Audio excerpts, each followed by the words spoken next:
Metal non metal को ही हम लोग अभी आगे बढ़ा रहे हैं, थोड़ा सा समय लगेगा, बेयर विद मी, और थोड़ा सा मेहनत करें और पूरा एपिसोड देखकर और समझने की कोशिश करें तो मेरे ख्याल से आप लोगों के लिए ज़्यादा बेहतर होगा। आपको ही फायदा होगा, हमारा क्या है, कुछ नहीं। एनीवे, तो लास्ट क्लास में मैंने आपको ये ब्लास्ट फर्नेस के बारे में, कि ब्लास्ट फर्नेस कैसी होती है, रिफ्रैक्टरी ब्रिक्स क्या होती हैं, किस ढंग से ये बनाया जाता है, ये पूरा का पूरा समझाया था अच्छी तरह से। साथ ही एक रिएक्शन मैंने ये शायद आप लोगों को बता दी थी कि compressed air at 1100 degree Celsius when it is passed through the tuyere level. अब आप लोगों को इसमें समझ नहीं आ रहा होगा ढंग से कि ट्यूअर लेवल किसको कहते हैं, तो इसको देखें आप। ये है एक्चुअल ब्लास्ट फर्नेस। अब ब्लास्ट फर्नेस में दिस इज कॉल्ड ट्यूअर लेवल। इसके चारों तरफ एक पाइप घूमता है, ये इधर से काटा हुआ है जिससे अंदर का दिखाई दे जाए। तो इसमें ये जो पाइप जो घूमता है ये लगा रहता है एयर इनटेक के लिए, और इस पाइप के थ्रू अंदर छोटे छोटे ऐसे पाइप्स जाते हैं। यहाँ से hot air at 1100 degree Celsius इसके अंदर पास की जाती है, जिससे कि 1100 किंडलिंग टेम्परेचर है कार्बन का, तो ये अंदर जाकर जब कोक के कांटेक्ट में आता है तो इसकी रिएक्शन होती है कोक के साथ, जिससे कि ये जो नीचे वाली आपको रिएक्शन लिखी हुई दिखाई दे रही है, C+O2 gives you CO2 plus जो डेल्टा लिखा है that is heat, and the heat is exorbitant. 14 gram carbon जब जलता है तो आपको 73,000 कैलोरीज यानी 73 किलो कैलोरीज की हीट मिलती है। अब ये हीट जनरेट होती है अंदर, इसलिए ट्यूअर लेवल पर, मतलब इस पर्टिकुलर जगह पर जो टेम्परेचर है वो करीब करीब 2000 डिग्री सेल्सियस पर हो जाता है। ओके, फिर धीरे धीरे वो जो कार्बन डाइऑक्साइड जो बनती है ये ओर में से होते हुए घूमती घामती डांस करती हुई ऊपर की तरफ बढ़ती है। जब ये ऊपर की तरफ बढ़ती है तो फर्दर कार्बन के साथ कांटेक्ट में आती है एंड दिस रिएक्शन हैपेंस। जब ये रिएक्शन होती है तो 52,000 कैलोरीज की हीट जो है that is absorbed, and hence the temperature comes down to 1600 degrees Celsius. Now at 1600 degrees Celsius, अब यहाँ पर आपको मालूम है कोक भी है in the form of carbon, Coke भी है in the form of carbon, इसी के साथ साथ आपका कैल्शियम कार्बोनेट भी है यहाँ पर, और भी है, तीनों चीज़ें हैं। तो अब सबसे पहले यहाँ पर स्लैग फॉर्मेशन, स्लैग यानी क्या, पहली चीज़ तो ये समझो आप लोग, स्लैग यानी कचरा, स्लैग यानी कचरा जो कि आपको उसमें से रिमूव करना है। और प्रेडोमिनेंटली आयरन बनाते समय जो गैंग मटेरियल होता है दैट इज सिलिकॉन डाइऑक्साइड। तो आपको सबसे पहले सिलिकॉन डाइऑक्साइड को उधर से हटाना है उसमें से लिक्विड फॉर्म में। तो व्हाट डू यू डू, सबसे पहले यहाँ पर ये कैल्शियम कार्बोनेट यानी कि जो लाइमस्टोन है, limestone decomposes at this place to form calcium oxide and carbon dioxide, और ये भी एक्सोथर्मिक रिएक्शन है इसलिए हीट भी जनरेट होती है। ये जो कैल्शियम ऑक्साइड है this is known as flux, FLUX। ये गैंग के साथ रिएक्ट करता है, ये गैंग के साथ रिएक्ट करता है, तो flux plus gangue equal to slag. Flux plus gangue gives you slag. ये ब्लू कलर में जो ऊपर बैठा हुआ है, ब्लू कलर में जो दिखाई दे रहा है, flux plus gangue equal to slag. Okay, तो यहां पर स्लैग फॉर्मेशन होता है। अब और ऊपर ऊपर ऊपर ऊपर जाता है और CO यहाँ से मिल गया स्लैग फॉर्मेशन जोन में। अब ये CO2 C के साथ रिएक्ट करके और CO मिलता है।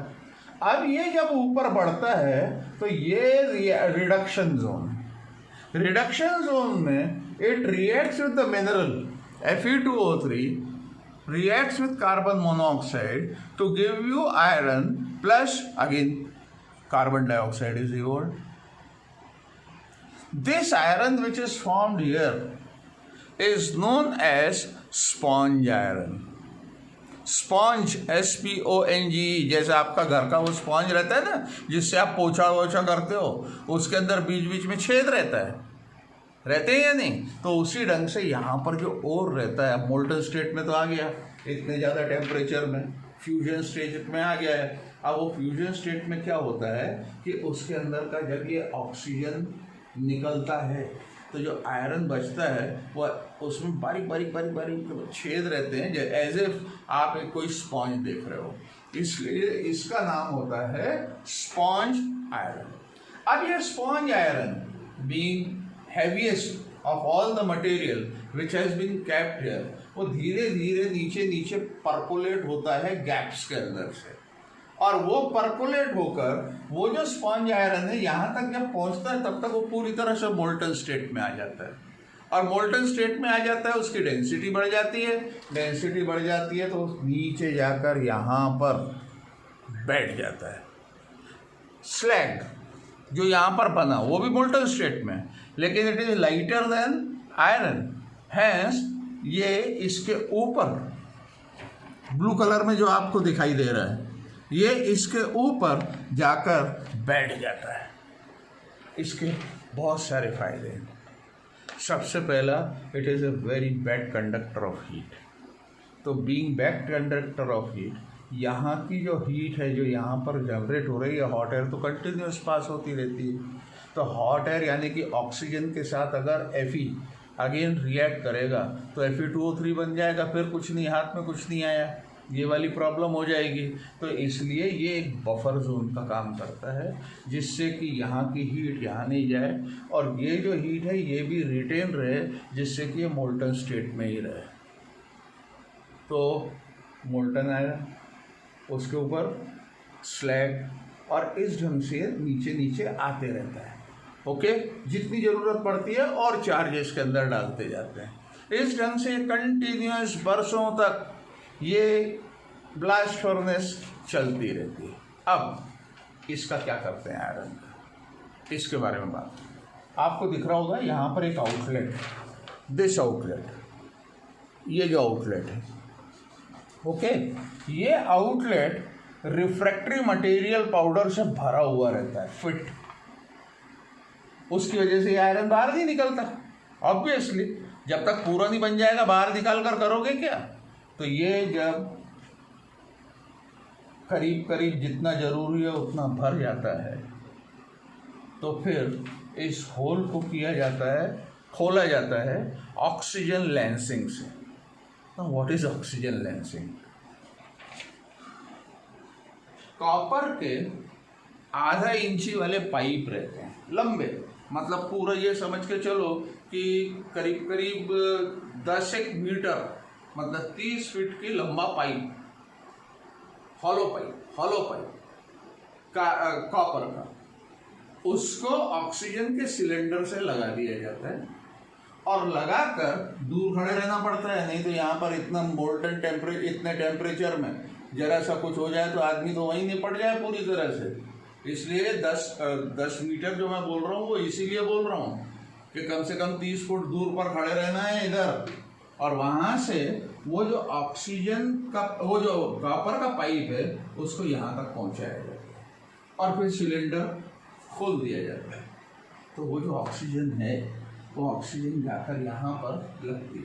ये तो गर्म तो ऑब्वियसली हो ही गया है, जैसे ही ऑक्सीजन के कांटेक्ट में आया वैसे ही huge quantum of heat is generated, क्योंकि ये जो रिफ्रैक्टरी मटेरियल है ये जलना शुरू हो जाता है, गलना शुरू हो जाता है, उसको अंदर घुसाते जाते हैं, पाइप भी ख़त्म होते जाता है, कॉपर का पाइप भी उसमें गलकर ख़त्म होते जाता है। तो उसको लगा कर रखते हैं। अब वो तो लगा कर रखा जिसकी वजह से ये होल खुल रहा है, उसके साथ ही ओवरहेड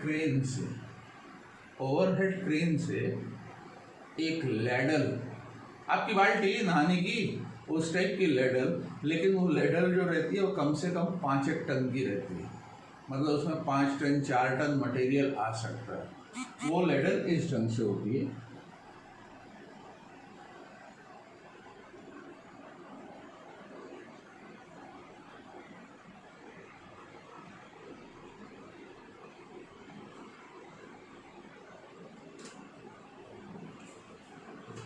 ध्यान रहे इसमें भी अंदर रिफ्रैक्टरी लाइनिंग रहती है पूरी, नहीं तो ये तो पिघल जाएगा अगर मात्र स्टील का रहेगा तो उसके अंदर भी रिफ्रैक्टरी लाइनिंग रहती है। तो सबसे पहला काम जो करते हैं कि इसमें का जो एक्स्ट्रा स्लैग है, इधर नीचे गड्ढे रहते हैं, उन गड्ढों में इसको लेडल को चेन से उतारा जाता है, चेन इधर से पकड़कर और उसको बराबर से एडजस्ट किया जाता है। एडजस्ट करने के बाद सबसे पहले स्लैग का होल खोलकर और मैक्सिमम स्लैग निकाल दिया जाता है। मैक्सिमम स्लैग निकाल दिया जाता है, बस एक छोटा सा लेयर ऊपर लगा रहने देते हैं, जिससे कि वो जो मैंने थोड़ी देर पहले आपको जो बोला था कि हीट ना अंदर जाए ना बाहर जाए वगैरह वगैरह, बफर मटेरियल हो जाता है, जिससे कि आयरन वापस से Fe2O3 में कन्वर्ट नहीं हो, तो थोड़ा सा स्लैग रहने देते हैं और जब बाकी का स्लैग निकाल देते हैं।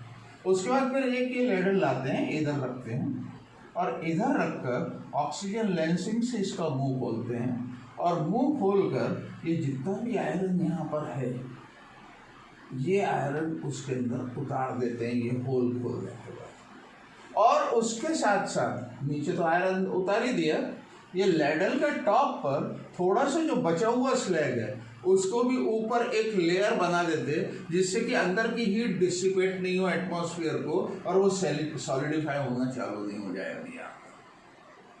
इसके लिए ये बहुत ज़्यादा जरूरी है। फिर जैसे ये निकल गया इसमें लेडल में, तो वापस से इसमें रिफ्रैक्टरी भर देते हैं। ऑब्वियसली इतना सामान निकला है तो ऊपर तो जगह खाली हुई है, वापस से चेन पुली ब्लॉक यूज की,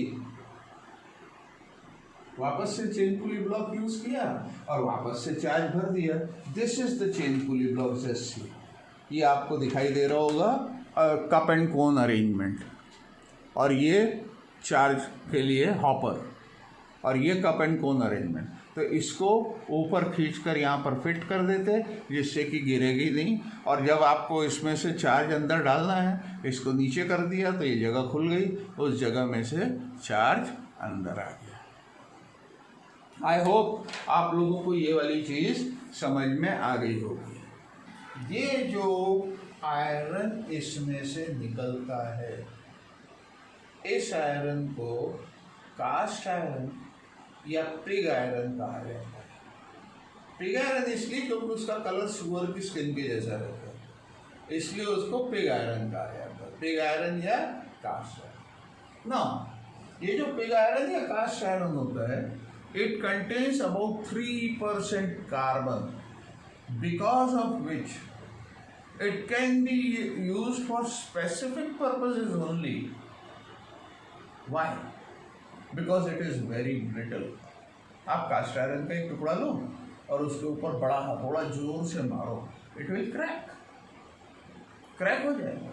It is not machinable कि आप मशीन पर लेथ मशीन वगैरह या शेपर वगैरह के ऊपर करके और उसको फिर मशीन करके कुछ ऑब्जेक्ट बनाओ। No, you can't do that. That is only use for castings, only use for castings, और कुछ स्पेसिफिक पर्पसेस के लिए उसका यूज आता है। Otherwise cast iron is of no use. इस बात को क्लियर करना है। जितने भी ये ड्रेनेज के ढक्कन होते हैं सड़कों के ऊपर, ये सारे कास्ट आयरन के बने हुए। क्यों? Because cast iron is very strong, but it is not impact resistant. जैसा मैंने पहले इम्पैक्ट रेजिस्टेंस के बारे में बात की थी, मैंगनीज स्टील के बारे में, it is not impact resistant, ठीक है। It is very strong. Strong इसलिए 3% जो कार्बन है वो उसकी स्ट्रेंथ बढ़ाता है। एनीवे, तो कास्ट आयरन की ज़रूरत कम ही पड़ती है, इसलिए कास्ट आयरन जो होता है, मतलब ये जो लेडल थी भरी हुई, ये जो लैडल थी भरी हुई, इसमें नीचे एक छोटा सा छेद होता है, और ये छेद भी जो है ये भी रिफ्रैक्टरी मटेरियल से भरा हुआ होता है और ऊपर से मोल्टन मेटल इसके अंदर रहता है। नाउ दिस ओवरहेड क्रेन से इसको लेकर जाते हैं, यहाँ पर तैयारी पूरी रहती है। तैयारी ऐसी कि एक ये ऐसा टेपर्ड सिलेंडर रहता है, ये ज़मीन के ऊपर निकलता है और ज़मीन पर इससे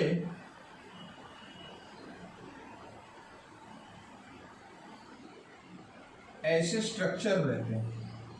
मैं पहले ही बता चुका हूँ मेरी ड्राइंग खराब है, हैंस काइंडली एक्सक्यूज।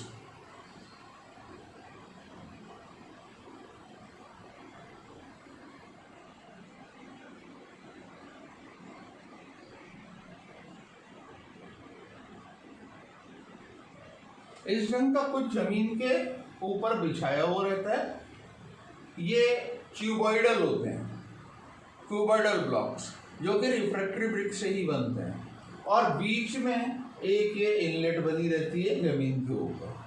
यहाँ पर ऊपर ये लैडर लाकर ऐसी पोजीशन कर दी जाती है, और पोजीशन करके अगेन बाय ऑक्सीजन लेंसिंग इसको रिफ्रैक्टरी मटेरियल को पिघला दिया जाता है। होल खुल जाता है, होल खुल जाता है तो एक पतली धार यहाँ से गिरती है, और वो ये जो ज़मीन पर फैले हुए क्यूबॉइडल ब्लॉक्स हैं उसके अंदर घुस जाती है पूरी तरह से, ठीक है। और ये डिज़ाइन इस तरीके से किया जाता है कि एक बार के लैडल में जितना मटेरियल आता है वो पूरा का पूरा मटेरियल पूरा ख़त्म हो जाए, वहाँ तक इसको करते हैं। और ऊपर जो स्लैग का लेयर था छोटा, उसको भी इसके अंदर डाल देते हैं, जिससे कि हीटिंग इवन और प्रॉपर हो, कूलिंग प्रॉपर हो। इसको कूल करेंगे ना मोल्टन मटेरियल को, तो कूलिंग प्रॉपर हो, इसलिए स्लैग भी थोड़ा सा ऊपर डाल देते हैं, जिससे कि ऊपर का कवर रह जाता है, and then it is made to cool down. जब ये कूल डाउन हो जाता है, जब ये ठंडा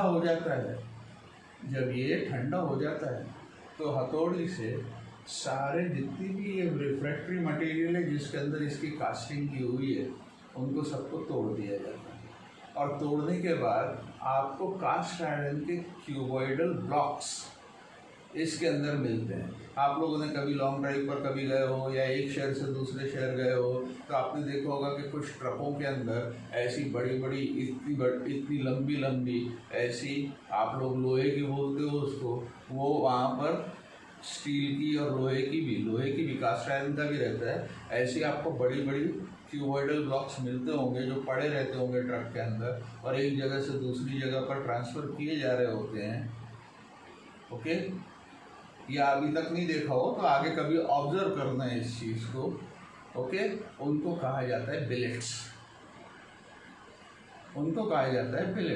ये फिर दूसरे यूज़ में ले जाया जाता है, जैसे कि कहीं कोई स्पेशल कास्टिंग करना है, ड्रेनेज का ढक्कन ही बनाना है, तो फिर उसके लिए अलग से मोल्ड बनता है, जैसे आप केक का मोल्ड बनाते हो, और उसके अंदर फिर वहाँ पर उसको छोटी फर्नेस रहती है, इलेक्ट्रिक आर्क फर्नेस। उस इलेक्ट्रिक आर्क फर्नेस में उसको पिघलाया जाता है, और पिघलाकर फिर वापस उसको उसमें पोर किया जाता है, जिससे कि आपकी बढ़िया कास्टिंग मिल जाए।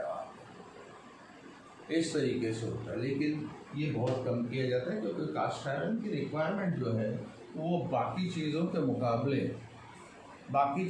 मुकाबले बहुत कम रिक्वायरमेंट होती है। एनीवे, थोड़ा और आगे बढ़ते हैं। अगर इसकी रिक्वायरमेंट कम है और यहाँ टनों से बन रहा है, तो बाकी का क्या करते हैं? तो ऐसा है कि ये सब चीज़ें यहाँ बनती हैं, they are known as integrated steel plants.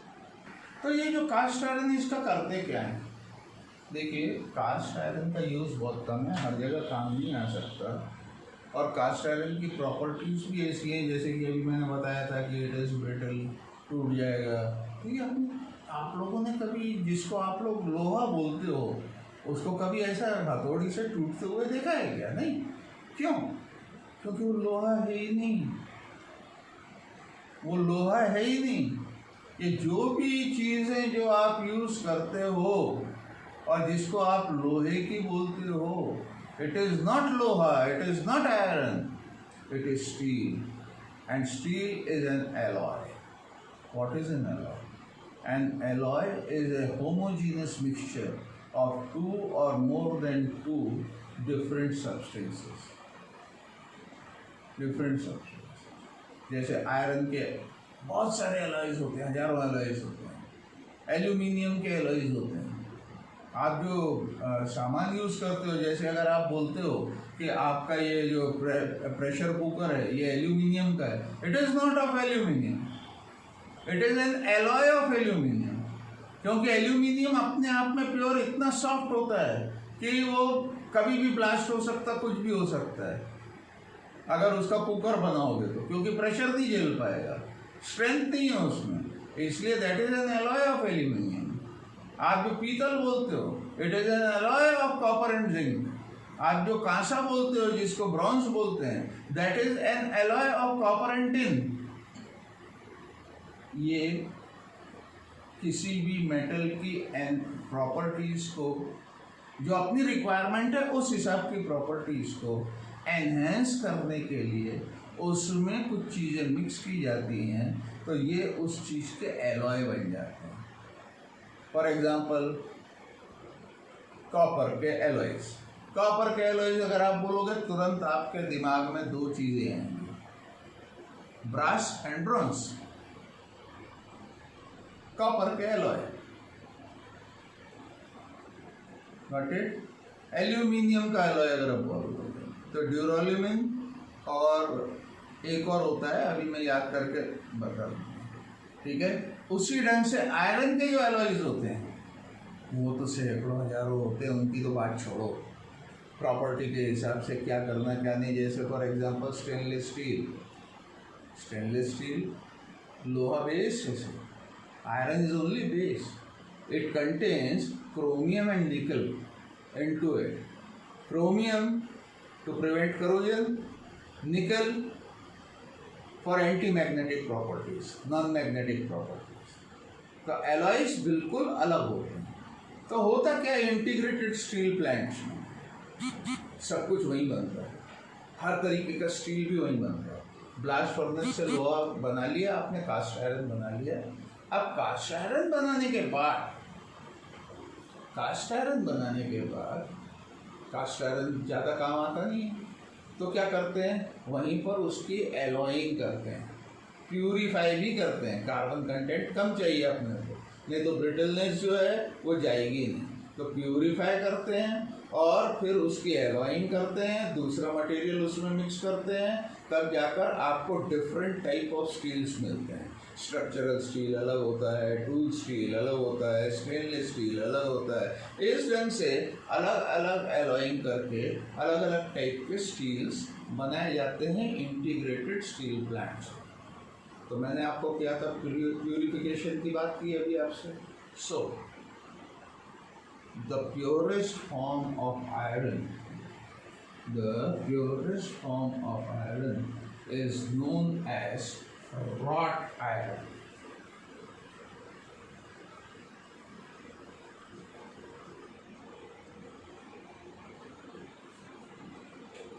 Is known as wrought iron. Wrought iron बहुत प्योर होता है, क्योंकि उसके अंदर जैसे कास्ट आयरन से ही रॉट आयरन बनाते हैं, लेकिन रॉट आयरन में उसका कार्बन कंटेंट एकदम मिनिमाइज कर देते हैं। उसके अंदर और जो इम्प्योरिटीज है, सल्फर, फॉस्फोरस वगैरह, इनको सबको निपटारा कर देते हैं, जिससे कि आपको प्योर फॉर्म ऑफ आयरन मिलेगा, which is wrought iron. Rot iron is very soft, rot iron is very soft.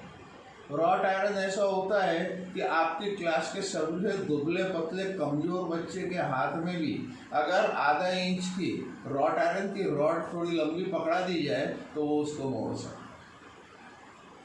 है। रॉट आयरन इतना सॉफ्ट होता है, हैंस रॉट आयरन का भी यूज है। Wrought iron is use to make articles where intricate designing is required. Intricate designing is required. कहीं पर आपको फूल पत्ती वगैरह की नक्काशी करना है या फिर कुछ और बनाना है आयरन के ऊपर, तो आप रॉट आयरन यूज़ करो। हमारे इंदौर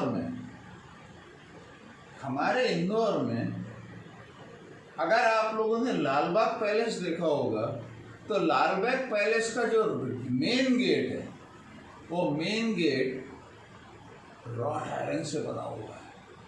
आप जाकर देखो उसकी खूबसूरती, कोट ऑफ आर्म्स देखो होलकर्स का, इतनी अच्छा डिज़ाइन उसमें बनाया हुआ है। बाकी भी बहुत सारी मतलब उसकी डिज़ाइनिंग जो है सिमिलरिटी वगैरह यूज़ करते हुए बहुत खूबसूरत बनाई गई है। In fact it is an exact replica, छोटा replica of the gate of Buckingham palace. तो ये जो कास्ट आयरन आपका बना है, ये बहुत स्पेसिफिक यूजेस के लिए बहुत थोड़ा सा लगता है, जितना बनता है उसके मुकाबले। तो फिर बाकी का क्या करते हैं? तो जैसे अभी थोड़ी देर पहले मैंने बताया कि कुछ को तो एकदम प्यूरिफाई करके रॉट आयरन बनाते थे। अब रॉट आयरन कैसे बनाते, इसके बारे में बात करेंगे। और रॉट आयरन बनाने के लिए क्या बोलेंगे उसको, प्रेफरेंशियल ऑक्सीडेशन का यूज़ करते हैं। उसके लिए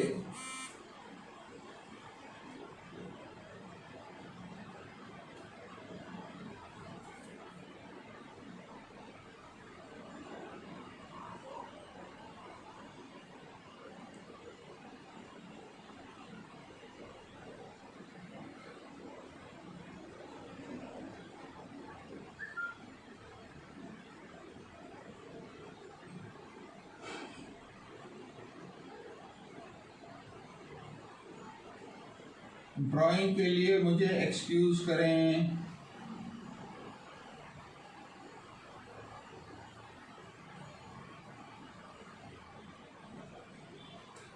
मैं 4th स्टैंडर्ड में ड्राइंग में फेल हो गया था। एनीवे, तो फिर जो मैंने आपको लेडल बताई थी, वो बकेट, उसको वहाँ कास्टिंग के लिए नहीं ले जाकर उसको यहाँ पर लाया जाता है। This is known as LD converter. LD converter.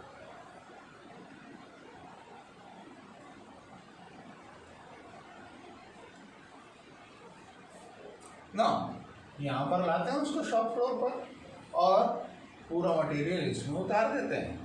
LD obviously ये जान रहे हैं मैं बना नहीं रहा हूँ, इसका ये मतलब नहीं है इसके अंदर भी रिफ्रैक्टरी रहती है, नहीं तो ये 2 मिनट में गल के ख़त्म हो जाएगा पूरा LD कन्वर्टर। रिफ्रैक्टरी ब्रिक्स वगैरह सब कुछ रहती हैं। ये जो LD कन्वर्टर है, इसमें वो पूरा का पूरा उतार दिया जाता है और यहाँ से उसमें हॉट एयर का ब्लास्ट कंप्रेस्ड इसके अंदर छोड़ा जाता है। अब इसके अंदर इम्प्यूरिटीज़ यानी क्या, तो इम्प्यूरिटीज़ में फॉस्फोरस, सल्फर, मैग्नीशियम, कार्बन, ये सारे के सारे इसमें इम्प्यूरिटीज़ के रूप में होते हैं। ये निकाल दो, आपका प्योर मिल गया आयरन। Fe प्योर मतलब 100%, कहीं नहीं होता, नथिंग इज 100%। कुछ ना कुछ तो रहेगा इम्प्यूरिटी हर चीज़ में, लेकिन फिर भी जितना हो सकता है उतना प्योर इसको बनाने के लिए इसको LD कन्वर्टर में उतारते हैं। और उतारने के बाद यहाँ से हॉट एयर का ब्लास्ट या ऑक्सीजन का ब्लास्ट होता है ना। ये जो ऑक्सीजन है ये इससे रिएक्ट हो जाएगा, P2O5 बना देगा, इससे रिएक्ट हो जाएगा सल्फर डाइऑक्साइड बना देगा, इससे रिएक्ट हो जाएगा तो मैग्नीशियम ऑक्साइड बना देगा। इस तरीके से सारी ये जो चीज़ें हैं, and that too in gaseous state, क्योंकि हीट बहुत ज़्यादा जनरेट होगी इसके अंदर, और लिक्विड स्टेट। तो ये जितने भी बनेंगे और कार्बन के साथ भी ऑक्सीजन रिएक्ट करेगा तो CO2 बना देगा, which is in gaseous state. तो इस तरीके से ये जो भी बनेंगे ऑक्साइड्स, ये सारे ऑक्साइड्स जो हैं ये प्रेफरेंशियल बेसिस पर बनेंगे। मतलब आयरन को अटैक करने से पहले जो ऑक्सीजन है वो इनको अटैक करेगा, ये खत्म हो जाएंगे, उसके बाद आयरन को अटैक करने का समय आएगा उसका। लेकिन तब तक उसको चलने नहीं देते कंप्रेस्ड एयर को, बंद कर देते। कैसे और कब करेंगे वो भी अभी समझाता हूँ। नाउ व्हाट हैपेंस इज कि ये जितने भी ऑक्साइड्स बनेंगे obviously they are lighter than the metal. क्या हम इसको स्लैग बोल सकते हैं? ऊपर आकर बैठ जाएगा इसके सरफेस पर, तो इसको अपन स्लैग बोल सकते हैं। ये उसके लिए स्लैग हो गया। तो ये पूरा का पूरा आकर ऊपर बैठ जाएगा और कार्बन ऑक्सीजन के साथ रिएक्ट करके कार्बन डाइऑक्साइड बनाएगा। और कार्बन डाइऑक्साइड जब बनाएगा, और मैंने बताया था it is a highly exothermic reaction. तो कार्बन जब कार्बन डाइऑक्साइड में कन्वर्ट होगा तो ये इसका जो मुंह रहेगा इसमें से ऐसी लपट उठेगी। आप लोगों ने डिस्कवरी पर देखा होगा, या देखें, या फिर यूट्यूब पर जाएं और उस पर देखें। देखने से ज़्यादा मज़ा आएगा, मेरे पढ़ाने से भी ज़्यादा मज़ा आएगा। देखो, ओके। तो इसकी लपट उठेगी। यहाँ से एयर कब तक छोड़ते हैं? जब तक यहाँ से लपट उठती है। लपट उठना खत्म हुई, क्या समझना चाहिए? कार्बन खत्म हुआ है, इसका बंद कर देते। और बंद करके इसको पैक कर देते और इसको फिर वापस से वैसी ही कास्टिंग कर देते जैसी मैंने कास्ट आयरन के टाइम पर बताई थी कि आपके बिलेट्स बन जाए। ओके, वो हो गया प्योर फॉर्म। अब रॉट आयरन भी तो हर जगह काम नहीं आता है, वो भी बहुत कम जगहों पर काम में आता है। पुराने ज़माने में गेट्स बनते थे घरों के रॉट आयरन के, आजकल कोई नहीं बनाता रॉट आयरन का गेट। सब माइल्ड स्टील के, स्ट्रक्चरल स्टील के गेट बनाने लग गए हैं। ओके, तो इसलिए फिर जब ये पूरा ख़त्म हो जाता, इसको बंद कर देते। इसको बंद करने के बाद फिर ये जो है ऊपर स्लैग रहता, लपट बंद हो जाती। फिर इसके अंदर according to the material, specific use of the material, जैसे आपको रेल की पटरी के लिए चाहिए, आप इसमें मैंगनीज मिक्स कर दो। अगर आपको स्टेनलेस स्टील चाहिए, आप इसके अंदर क्रोमियम निकल पर पर्टिकुलर परसेंटेज में मिक्स कर दो। आपको और कोई चीज़ के लिए चाहिए, वो वाला मटेरियल यूज़ कर दो जिससे कि उसकी प्रॉपर्टी उस टाइप की बन जाए। और इस ढंग से आप यहाँ पर अलग अलग टाइप के स्टील्स बना सकते हो। आज बस इतना ही। अब अगले एपिसोड में आगे की बात करेंगे।